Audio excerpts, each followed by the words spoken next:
So as much as I don't want to believe this, it's Woj. What can we say? I don't want to believe it, but hey, here's what he's saying. I can't even make it up. He said this: as Houston's James Harden considers his future with the franchise, one possible trade destination rising to the top of his list, the Brooklyn Nets.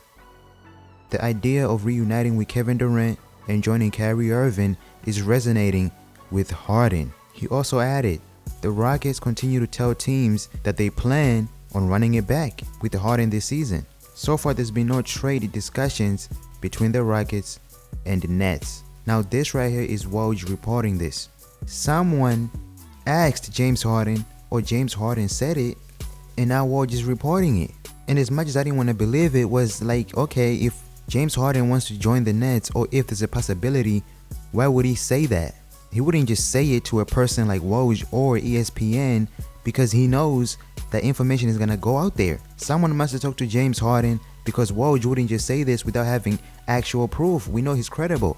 So somehow, someway, James Harden is intrigued by the idea of reuniting with Kevin Durant and joining Kyrie Irving. I'm surprised he said this publicly to whatever source ESPN has, but maybe James Harden really wants out. Maybe he's looking at a second option, which would be the Nets. But let me ask you guys a question. Would that be a great trade? Because from what I'm hearing, there's also another guy who tweeted this.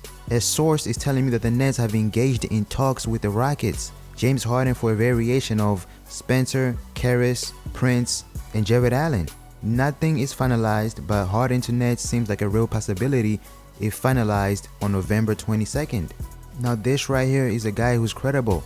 He's a writer covering the Clippers. He's a contributor for ESPN, Forbes, so you know he's not a joke. Some way, somehow, somebody knows something that James Harden told them, and it's just interesting. There's really no issues in terms of chemistry. They're all friends. But of course, we do know if James Harden joins the Nets, Kyrie has to be the third option, and we know Kyrie ain't doing that. He left LeBron to be a leader. Kyrie and James Harden, they're gonna be fighting for the ball. But you guys let me know what you think, and I'm out.